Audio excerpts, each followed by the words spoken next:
What's going on, party people? Welcome to the Frag Effect. I am here with my boy Kix Griffey, and we are back with some more heat, bringing y'all that weekly tap into what's going on in the community, what's going on in our individual fragrance journeys, and we got a good one for you guys today, man. Before I introduce the topic of discussion for today, Kix, go ahead and let the people know what they're dealing with. Man, you guys already know. You already know it's your boy Kix Griffey back in the fucking building, y'all. Hopefully everybody doing swell and well today.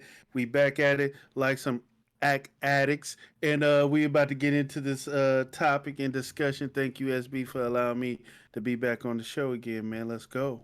Anytime. Today's discussion, as you guys can see on the screen, is our lovely fragrance Ferragamo Bright Leather. What are we going to talk about for this fragrance? Y'all are like, why the heck? Wait, what? You're going to do a whole episode on Ferragamo Bright Leather? Just about. Now, there was a podcast that used to be out called Caustic Soda.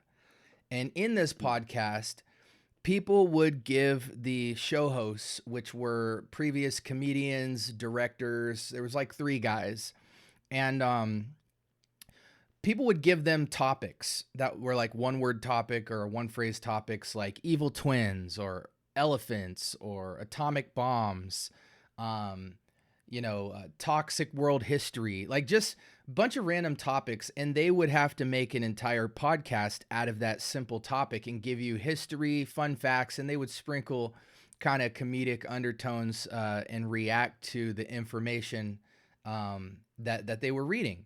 I've done a similar thing with Ferragamo. Now, what we're going to do is we're going to, Kix and I both own Ferragamo Bright Leather. We tell you guys it's the most wearable leather that's affordable out there. It is a grab and go leather. It maintains the class of a lot of sophisticated leathers while still being super mass appealing and easy on the nose. And so it's the best of both worlds. It's a cheapie that men can feel like they're wearing niche perfumery with, that is also extremely utility. It can go in the workplace, it can go out and about for errand running. It's grown man business, but it has a casual side to it as well. Now, that's what we think about it. But I want to talk today a little bit about Ferragamo, obviously.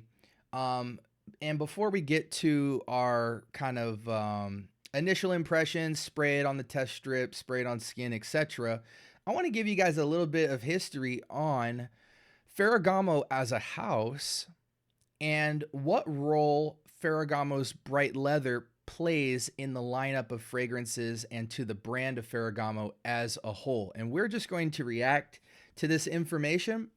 And so it may be a little bit out of order. I'm going to try to be as sequential with it as possible. Somewhere in the middle, we will stop and give you guys a review of the fragrance. I've already done a review of this, but it'll be cool that me and Kix are doing it to add some offset to kind of this newscast feel. And I've put, Ferragamo Bright Leather up on the right-hand side of the screen. You guys can pick it up at any designer store, but today you'll mostly find it conveniently at, Marshall's, TJ Maxx, Burlington, Nordstrom Rack, Ross, and you can snatch up at least a 50 ml for around the $20, $30 price point. Discounters for 100 mil south of $50 easily, and it is just a phenomenal price for a phenomenal fragrance. Okay. So, I'm going to give you guys some show notes. Today, we're going to be diving into a fragrance that sits at the crossroad of tradition and modernity. Ferragamo's Bright Leather. To understand its place, we need to step back and look at the story of Salvatore Ferragamo, a house that built its legacy not on perfumes, but on shoes. This is a really fascinating aspect of houses because not all houses start in perfumery or come from perfumery. A lot of times fashion is synonymous with fragrance. And so here you have a brand that started in fashion and transitioned into fragrance. Therefore, the fragrance house as a whole had to reflect the brand's identity of what they were doing in fashion. If they were selling swim trunks, they weren't going to go sell fragrances like ombre leather. There has to be a connection. So sometimes when you see a house and you might have critiques like, oh, there's a lack of versatility, or maybe they don't have tropical fragrances or whatever. Sometimes that isn't always because they don't care about providing it. Sometimes it just doesn't align with the brand identity. So what I want you guys to see is how um, which houses and things like that stick to what they represent as a brand, so that they're not just throwing fragrances out there that don't represent what they already do in the marketplace. Um, Kix, do you have any commentary on that in terms of like, sometimes we look at different designer houses and wonder why they don't have fragrances in the line and things like that. Um, is there any houses that stick out to you that come from fashion and have transitioned into fragrance that you We like? can, yeah. Well, I mean, I was gonna touch on Ferragamo, but there's plenty of houses of like that. That's Boss. Hugo Boss is another fashion house. They were clothing, you know. Coach, Coach has their leather belts in their bags, right? Purses is what they're known for. Um, Louis Shoot, Vuitton. Zahara. Yeah, hey, all of these companies that are mostly designers, they started off fashion, right? They started off from a fashion sense, right? Zaharoff started off with ties and suits and stuff of that nature. So it's not uncommon to find fashion houses dipping into perfumes, and sometimes it become an absolute hit, you know. Um, so yeah, with Ferragamo, if you guys don't know Ferragamo, I took up fashion for around about 4 years, um, and I know with Ferragamo, with the history, they're known for that horseshoe buckle with the belt with their mock drivers, for the men's shoes, the slide moccasins, and they're known for their leathers and their belts. So they do come from fashion.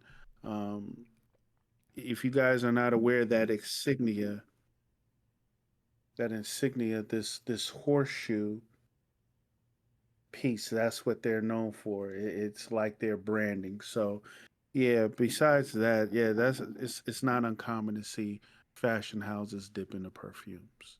Yeah, and some people may think that certain brands that dip into fragrance are just trying to do a cash grab, but I wouldn't really look at it like a cash grab. I mean, obviously, there's not a single brand in fragrance that is not trying to make money, but it also can be challenging as a brand when you pivot into fragrance, because the fragrances should be a complement to what they already sell if they're in fashion. So they have to complement the type of apparel that they're coming out with, and the aesthetic and the vibe.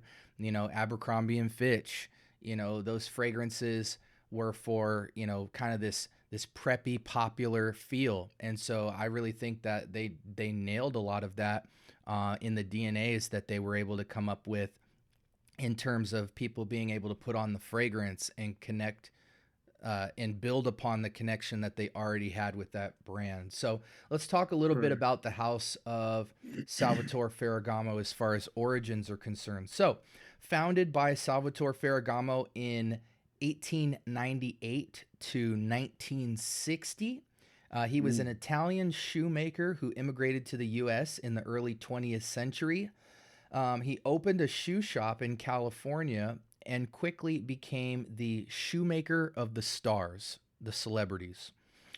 He returned to Florence, Italy in the 1920s and established Ferragamo as a symbol of Italian luxury craftsmanship. He passed away in 1960, and then his family took the brand and expanded into ready to wear leather goods and then fragrances. So it's interesting because the fragrances came after he passed.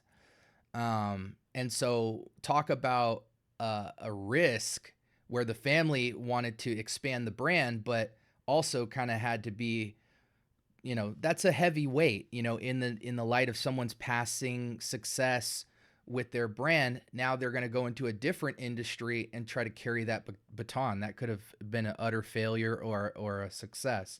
So Very heavy weight risky. there. Yeah. Very, very risky.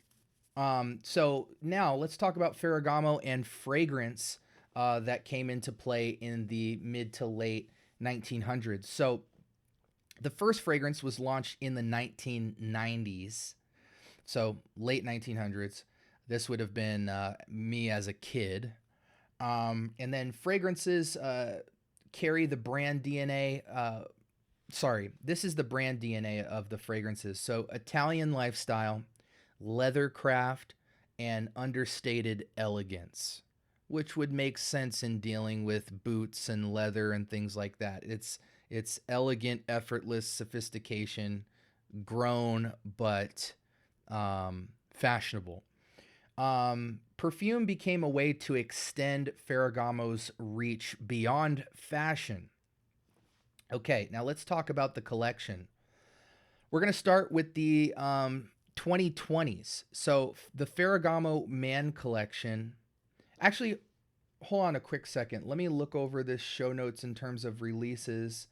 So let's, before we go into the collection that Bright Leather comes from, let's just walk through the era of Ferragamo as it relates to fragrances. So first fragrance came from what's called the classic era, which is Ferragamo Pour Homme, which was released in 2003. And I believe Ferragamo Pour Homme was the fig fragrance, right? Yes, it was the fig leaf one. It was a twisted bottle, yellowish perfume liquid. Fig leaf was the predominantly lead singer of the group of that fragrance. Um, Yeah, and Let me I pull the. actually own that fragrance. It's stashed away in my closet. I didn't know it was the first release, but being a fig lover, I wanted to give it a shot. And I can say for that fragrance to drop in 2003, I can see why it's a hit because it's essentially an aromatic fougere with kind of this hip overtone of fruitiness via fig leaf.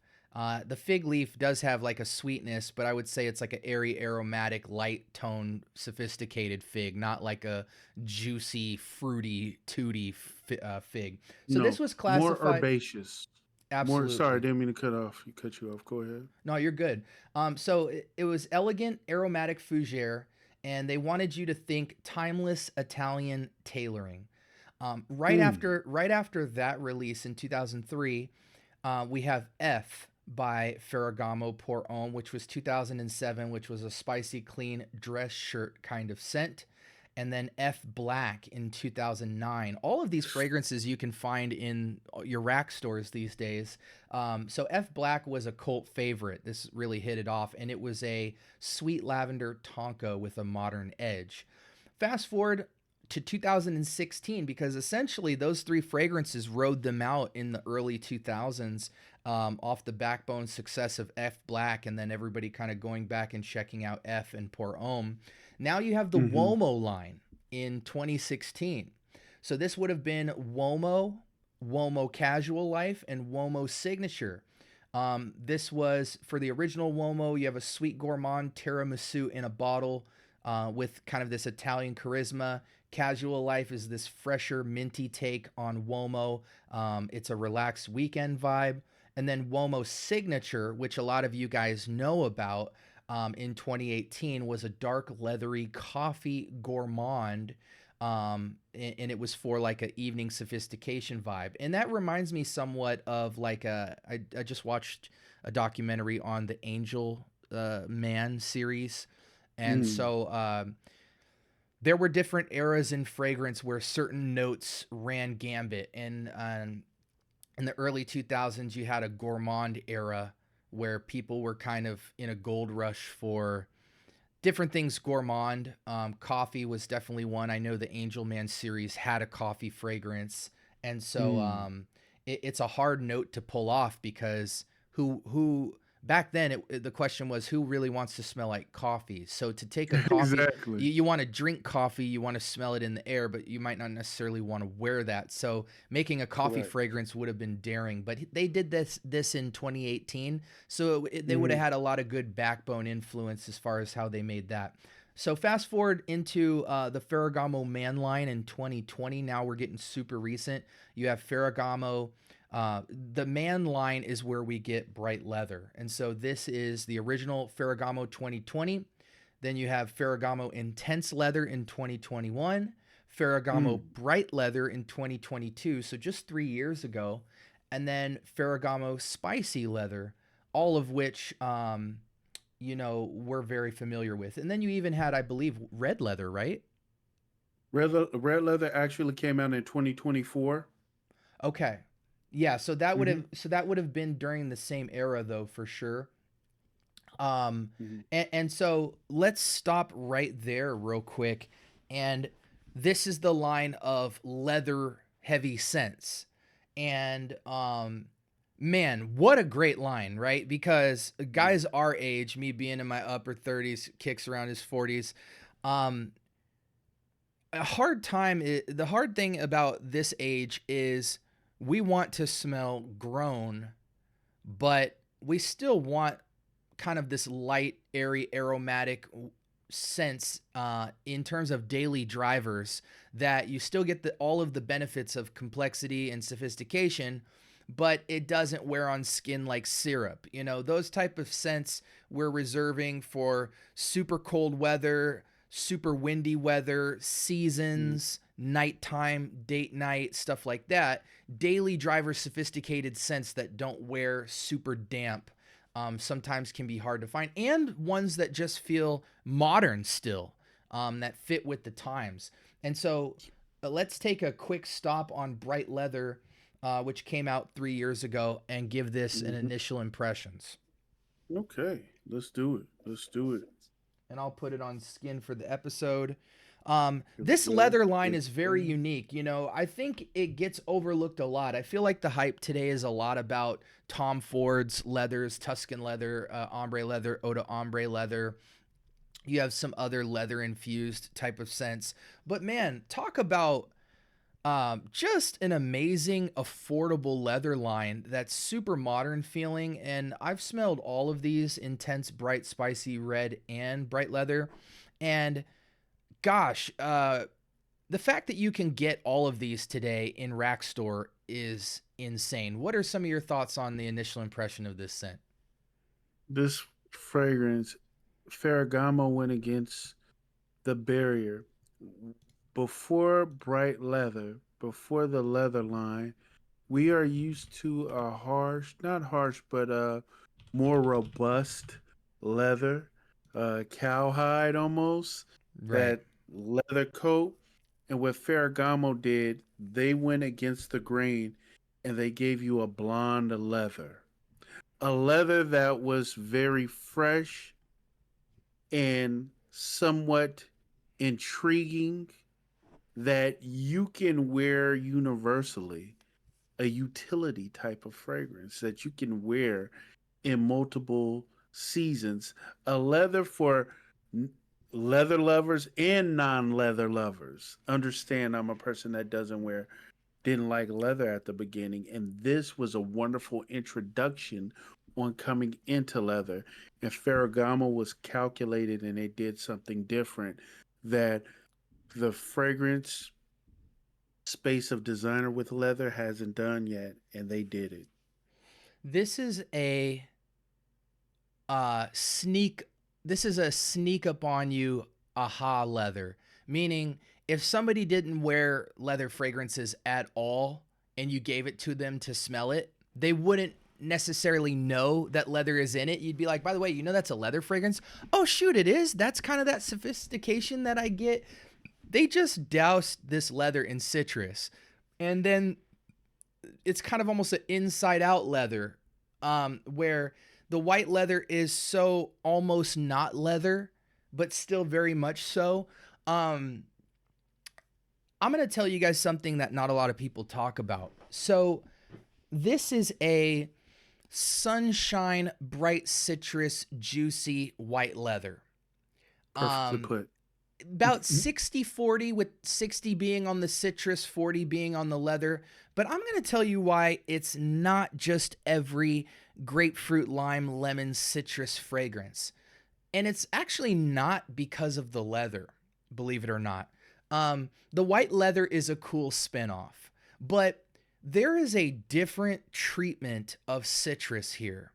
And there's a different treatment of leather that goes beyond the whiteness of the leather, which is kind of this soft leather, almost suede-ish, but it still kind of has like a um, it still is dense. You know, suede almost comes off like ozonic sometimes, like new car smell kind of feel. This doesn't have that. It's still very much a leather. It's leather light.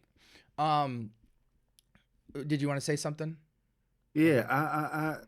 the way I get it, I hear what you're saying, and it makes sense. It reminds me of a more cashmerean, silky type of leather. It's a smooth, silky. Think of chocolate, right, y'all? Think of chocolate and how you've had that chocolate that just tastes and it's almost velvety. That's what this leather is. It's more of a silky, smooth, velvetly type of leather. But continue. That's what I'm Absolutely. getting from. So it's already somewhat innovative to have bergamot, mandarin orange, and grapefruit with white leather. They could have stopped there, but I'm going to tell you, I didn't know what drew me in until I saw the note pyramid, because now I completely understand the draw here. They have two of the best notes in perfumery in the heart of this fragrance, and that is rosemary and basil. These are magical notes because they give you green and they give you soft sweet. Fresh green brush to give you that kind of bright in the forest feel. But then this soft brush of green sweetness where it's almost like the sweetness you would smell, you know, if you had a strawberry and you have the green stem coming out of it, you could smell right above that. And so the bergamot mandarin grapefruit combo, it's almost as if the leaves came on this, like say you pulled them out of the tree, but the stem was still like a couple inches out there and it had a couple of leaves with it. That's the smell of the citrus here. It kind of has a bit of a green airiness on top of it. So you have the combo of the citrus basket, which feels very like radiant ambery sunshine citrus, more grapefruit dominant. But then you have this green fresh brush over it with two pungent aromatic green notes of rosemary and basil. And guys, I'm telling you, man, there's something magical to basil. And then you throw rosemary in and you kick up the green an extra notch. So, unique basket of citrus, the choice of the white leather, and then what connects the citrus to the leather in the most finesse way possible is this rosemary and basil note. And that's what I love about it. It's got a green tinge to citrus. And then the leather is a support, but it's not forgotten. It is at least 40%. And I think had that been actual leather, it would be too much. They might have to scale Mm. the leather down to about 20 or 30%, but I think because it's white leather, you can push it even harder and make it just as important because it's not as animalic or rough and tough. It's smooth. It's like you said with the chocolate, it's smooth, it's finesse. The blend is just, I mean, you smell it as one linear fragrance, but then when you see the notes, you kind of unpack the nuance of why it goes together like peanut butter and jelly. And on skin, it's even better. It's a fragrance you that is uplifting, invigorating, confident, bold, lasts a long time, and it's just a multi-purpose work, upscale casual, playful elegance type of vibe. You want to add anything to that? Yeah, I'm gonna agree with you, and I'm gonna say this: that Ferragamo does green herbaceous notes quite well. The way they mixed it with the citrus and just blended it well with that white leather, it the whole composition of this fragrance pushed above its weight class. You would not believe that this is a EDT. The way it pushes, the way it smells, you would expect after smelling this think that this fragrance is way more than $80. It's way more than $100. Is because they give you so much more. They give you so much more. Uh, but I won't skip the pyramid level because we're continue, bro. I just had to. Absolutely. I don't want to. Yeah, I don't want to Yeah. go past. Go ahead, And man. another thing I wanted to just mention is like, you don't have to be a fan of leather to love this at all. Oh no. This is like, we're describing it in such a fancy way right now, but let me assure you, when you smell this, it is such a easy yes. Um, it just smells great. You don't have to think too hard smelling this fragrance. It is a good scent. If you want to get nerdy, you can, but if you just wanted to smell this in the air, you want everything to smell like this. It's just very uplifting while being so, it's a finesse monster. That has push similar to like a Eros EDT, where it pumps, it pushes.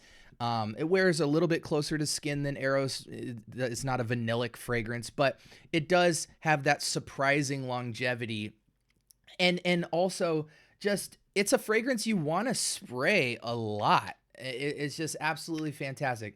Okay, so now we've nerded out on, and it's, I would say, from test strip to skin, it's a little more airy green on test strip. On skin, it warms up and that grapefruit really punches with the leather. But it Mm-hmm. is fairly similar of a transition. It's not too crazy of a jump. It's actually better on skin to me. I But agree. so that line came out from 2020 to 2024. I just want to lastly say there was a Tuscan Creations, which was a luxury collection. Fragrances like Testa de Moro, Bianchi di Carrera, and then Vendemia. Um, so the approach here is that the Uomo line was supposed to be gourmand and playful. The Ferragamo Man line, which Bright Leather came from, was supposed to be modern leather interpretations. That was the vibe of every fragrance from the Man line. Mm. Let's take leather and make it modern and luxurious. And then the Tuscan Creations luxury line was supposed to be a niche luxury version of those concepts. Okay. Now, I want to talk about Ferragamo Bright Leather and its role and importance. Mm. So, it was launched in 2022 as a fresh, modern leather scent, as we've talked about. So, with the modernness comes an abandonment from leather being heavy and smoky. So, they said, we're not going to make leather heavy, we're going to make it light. And we're not going to have this smokiness, animalicness with the leather. We're going to dial it way down. And so they interpret leather in a clean and luminous way. The luminous vibe coming from the citrus and the cleanliness of the leather, not having any animalics or smoke or any kind of leather plus one-ness to the leather. So the notes include citrus, bergamot, aromatic touches, soft leather heart, and a woody base. Positioned as a versatile, office-friendly fragrance, it also appeals to younger audiences. And the symbolicness of it is that it connects to Ferragamo's leather heritage while modernizing the concept. So they had a more conservative Italian luxury leather elegance prior, and they wanted to put a fresh new spin on all of that. Which, if you imagine wearing some leather boots or a suit or something fancy, this fragrance is hip and modern, but you don't lose any bit of the masculinity to it. So that's really cool. So lastly, Bright Leather represents a new wave of leather fragrances, clean leather that's wearable. And it shows Ferragamo's effort to modernize its fragrance identity and not just be old school, especially since the brand essentially was expanded from the 60s to now. And it was around in the early 1900s when Salvatore was actually alive. And so also it reflects Italian luxury with a contemporary twist. When you say bright leather, you're not just wearing a fragrance, you're experiencing a piece of Ferragamo's history from the Hollywood beginnings to Florentine workshops and now into daily living, and it to just be a daily driver for your fragrance collection. All right, now Kicks. Yes. Um before I reveal this list of what some comparisons people have given bright leather to in terms of its competitors in this space, what Mhm. would you say off the top of your head might be something that you could either compare this to or that somebody might wear in place of this? Mm. I'm not gonna hold you. Like, I see this more because of the clean aesthetic of it. I look at Prada Loam. Mm-hmm. You know, that soapy, clean freshness of the original Prada Loam. That's where this would be put in that category. But I believe it or not, that this bright leather brings a little bit more sophistication, just a little bit more sophistication than the Prada Loam.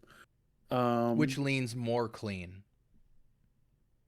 of Like, course, if you want to go yeah. for the soapy style, you would do Prada Loam. If you want to go for the sophisticated in the office, modern day, but has a little, not crazy, but a tight little touch of edge, you're going to want to go with bright leather. It depends on your mood.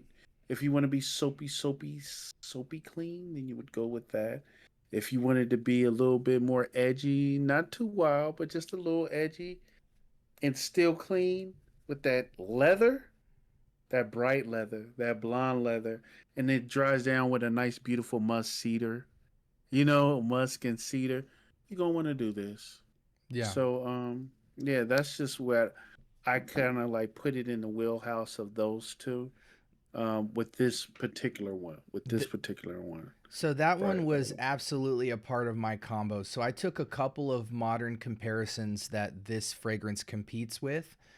Prada L'Homme was one of them, and you are Oh, for correct. real? You are Are you correct. serious? Yeah, Prada L'Homme was considered the refined soapy leather alternative, whereas bright leather is marketed as a fresh daily driver leather, and it truly is.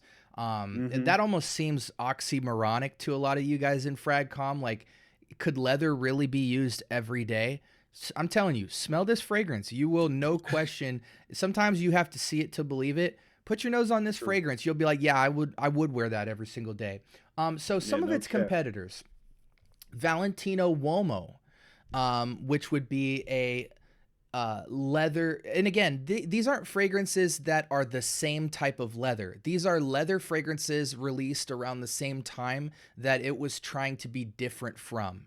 So the whole concept is Ferragamo wanted to give you a daily driver leather because some of these other leathers were very circumstantial, and I'll walk through those. So Valentino Uomo is classified as a romantic dressed up leather. Prada Loam would be the refined soapy take on leather, clean. We also have Mont Blanc Explorer, which is the kind of office friendly budget leather. Let me, real quick, just to make sure. Mont Blanc Explorer.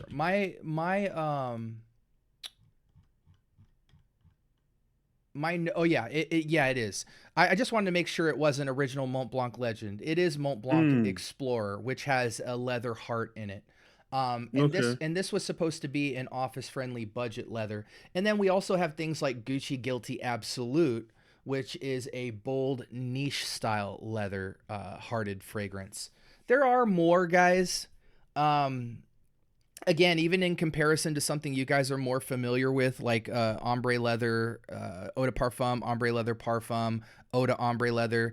I think eau de ombre leather is the more modern, fresher, timeless leather fragrance from Tom Ford in that category. But even in comparison to something like bright leather is way more wearable than eau de ombre leather because you still kind of have that Tom Ford niche feel with Eau de Ombre leather. It's still a daily driver, but I feel like with the Ombre leather series, you still have to have money when you have to look like you are well off to kind of rock those because, or at least dress the part. Whereas I feel like with this bright leather, you're fine with a collared shirt or just dressed well, like upscale casual. So what I will say is this, you guys. When I first smelt it, just on a recap and with just smelling an initial smell, you can get fooled by thinking that you smell a little bit of iris in there. And I see where the comparison to Valentino Uomo, where they were trying to go, because Valentino Uomo has leather and I believe it has some iris in it as well. It does. So I see exactly where they were trying to go, and they made their own spin, and they wanted to give you that leather everyday wear where it's not just situational. I commend them on the, it's not super complex, but it's not super linear either. I Correct. believe because it does go through transitions. Um, it's a beautiful composition, and they balanced it well. Yeah, it's a monstrous fragrance. It's a treat to be able to have an everyday wear leather that is not too formal. That citrus is just, the citrus green makes you want all citruses to have some sort of swag on them from this point forward. You know what I'm saying? Whether it's herbaceous green herbs, whether it's spices, whether it's woodiness, whether it's amber, just smelling juicy citrus is not going to cut it anymore. And that's why a lot of times when I'm dealing with like Tigar or Imagination, afternoon swim, stuff like that, it's like, yeah, it smells good, especially if you have good raw materials.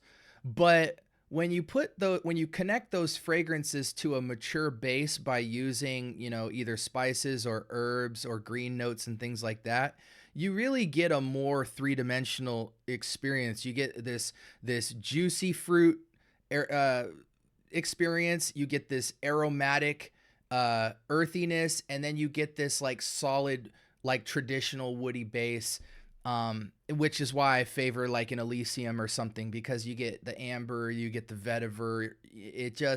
It connects. It doesn't just sit a bunch of modernness on a bunch of classiness. There's a bridge between the two, and so all of that Hmm. is what creates more of a complex, rich scent that isn't abrasive. I think a lot of fragrances are just like citrus on woods, and then it's like, but I used real raw materials. Yeah, but it still fits a certain age demographic the way you did it, because there's not a lot of finesse there. Um, Hmm. but yeah, so yeah, that's a little bit about this bright leather fragrance. I just think for a budget fragrance, you can't go wrong. And also, just thinking back to some of the history notes that I read, guys, sometimes it's good to know what a house is known for, right? Like let's say Ferragamo dropped a strawberry daiquiri fragrance tomorrow. I might be a little bit hesitant to that, because I'm like, well, you guys don't do strawberry daiquiri, right? Like that's not any part of your brand's history, and I need to know, because that would probably be like a risk. You could, doesn't mean you wouldn't be successful at it, but it would Right. just be like, okay, are you guys trying to abandon? Are you trying to do a cash grab or whatever?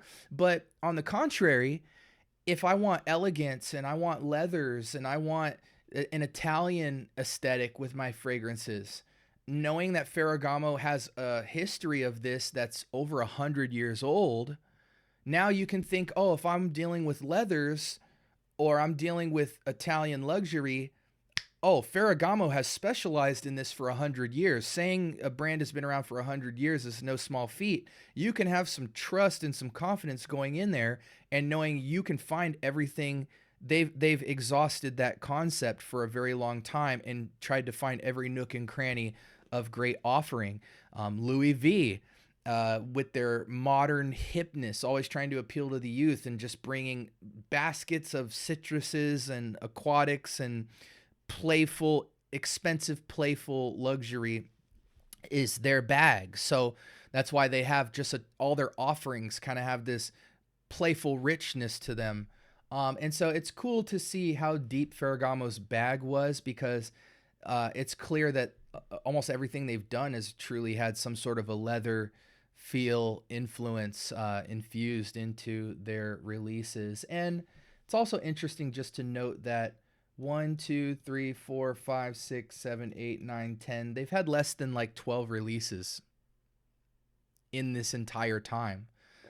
So Mm. that speaks to two things. One, the success of their fragrances have lasted a long time. They're still relevant to this day. And two, they took their time. And that makes sense, right? The dude died in the 60s. The family carried the name. They're not trying to drop boo-boo, and they're also not trying to be out here like, here's Salvador making all these fragrances. No, he's gone. So we're going to be meticulous, and we're going to spend a lot of time and thoughtfulness on making sure we don't screw this up for a brand that was established in 1890, right? So that's cool. You know, that's the type of stuff that is encouraging to see, especially in the world of clones and different things with designer brands and distrust that you have as a consumer, always wanting to know what a brand's going for. Seems like Ferragamo is their family is not going to mess this up, and they're not going to do new releases without putting a lot of time and effort and survey into making sure that they really kill it, because a lot is on the line. Their entire family history is. So any last minute thoughts on this, Kicks? Yes. I will just leave you guys with this. What SB said, I'm totally in agreement with. The fragrance credibility is key, and they have proven themselves to be, like you said, still relevant today. Even though you can find this fragrance in the rack store, it doesn't smell It's a in the gem. mind to the nose. Right. It is a gem. It is not anything to play with. The thing is, my only gripe is it plays closer to the skin.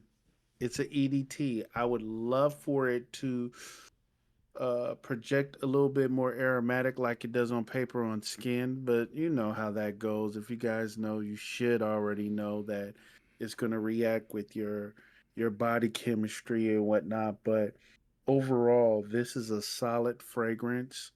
And they just did a wonderful job. They did a wonderful job. Now, this is the EDT, and I continuously express that is because the next one down the line, Red Leather, is an EDP, and it has somewhat of a twist, but that's for another day. Great fragrance, though. Bright Leather, Ferragamo. I think it well said, Kicks, by the way. No problem. I think it means something when you have a fragrance that you want to wear and will wear a lot. I know a lot of you collectors out there, you can talk for hours exhaustively about your Rojas and your Bodicea the Victorious and different things, and your shelf is flooded. And I know, because I have those fragrances as well, you don't wear them all the time. This is true. This And is so true. I assure you guys, no matter what your age is, guys, this is like a spring, summer, but truly any season, any reason. It just might struggle in colder weather, but if it's in the colder weather, it might pivot to more of truly a office fragrance or indoor type of scent. Spring, summer, I'm going ham with the trigger finger on this fragrance, but it really says a lot when you can wear a fragrance a lot. And I assure you guys, if you buy this fragrance, even if you're a niche head and you go back, this is a fragrance that it will call your name. It does something with leather that even the most expensive leathers have missed, which is kind of simple elegance, where it's just thoughtless, yes, go. You don't need to think too hard. You don't need to get too close to it. It's a fragrance that just evokes like an immediate yes to. And as much fragrances as I have, I always go back to it. It's effortless. I'm not mad that I'm wearing a designer fragrance. It's like I put it on and I feel like the man, and it doesn't matter what setting I'm in. And not all leathers you can say that, man. With leathers, people typically take it in special occasion, work or semi-formal or formal. It's hard to find a daily driver leather that is actually truly a leather scent. A lot of people put leather in a fragrance, does not make it a leather fragrance. Even some of the competitors we named, there's not prominent notes of leather in it. So you're going to notice it's going to be hard to find daily drive leathers, let alone a designer leather that's just as special as this one. So with that being said, I am SB. This was our little history lesson on Ferragamo Bright Leather. Hey guys, try the rest of the line too. I can assure you, like Please Kick do. said, Spicy leather, red leather, intense leather. Even the Womo signature is a popular one you guys see in FragCom. A lot of people talk that fragrance up. Even the original F Black, that is a bit dated, but it's still, for its price point, it just makes sense to get into it. I know a lot of kids today that still wear things like F Black and things like that. So check out the entire leather line, which is the man line. It's all super affordable. And I promise you, if you have those fragrances, there's not going to be a lot in your collection that gives you the feel that these do. I'm not just telling you to get them because they're kind of good and okay. I really do think that Ferragamo man line has something as a collection that go try to find other leather fragrances that give you those feels. You won't really find them. Red leather, super unique. Spicy leather, super unique. Intense leather, just as unique. So that's my thoughts. Check out the whole line, but definitely I think bright leather is probably the most mass appealing leather out of the line, no question. And and look into houses more, guys. I think the more you know about the house, the more you know what situations you want to deal with them and what kind of confidence you can have when they announce, certain releases. Like for instance with Roja, we love Roja, but Roja's not making fragrances anymore. So now when you deal with Roja as a house, he didn't make the fragrances that are coming out this year forward. So it's good to know that you're not dealing with Roja. Things might change. They might not be your go-to house for complexity and carrying tradition, or maybe they will. Maybe they'll, just like Ferragamo's family did, they'll carry the line. We'll see. But information always helps, especially when you're spending a lot of money on fragrances. Kicks, final thoughts? None at all. You guys just check it out. Don't mean to be a broken record. Check it out. Please allow your nose uh, to dictate and give you a true value and decision in the fragrances. Give it a chance. Don't just smell it once. Give it at least 3 tries, 3 wears. Believe me, this is something that I'm almost guaranteed you will like. You will like it. If you like clean, you like fresh, you need a little bit of leather, a little bit of sophistication, where it's pleasing and mass appealing. Check it out. Check it out. But Yeah, and besides for that, oh, I'm sorry. I was just gonna say, no, besides that, yeah, go ahead. for all you guys out there who are like either team niche or team designer or team clone, if you were on team designer, this is a fragrance you'd hold up and say, okay, this can show me your best leather. This is one of our best leathers, and you can present this. And these are fragrances that make the designer conversation valid. Like a fragrance like this is why you do not judge and overlook designers. This is special. True. You know what I'm saying? True. Like, True. and you True. don't get that too often. This is a release This is where true. it's like, okay, I need to shop designers still because they still are putting together fabulous releases. And I think we can't shortchange the pursuit of mass appeal. Mass appeal doesn't mean less complex all the time. Mass appeal doesn't mean cheaper ingredients all the time. They did a phenomenal job with this. They definitely did. They definitely did. All right, guys. Hey, listen, we got Yak Mob, Kicks Griffey, you got SB, Frag Effect. Sound off in the comments. Let us know anything we missed out on or anything that rocked you during this podcast. We hope you enjoyed it, and we love your guys' feedback. And until next time, we hope you all have a blessed rest of your week, man. Peace. Peace.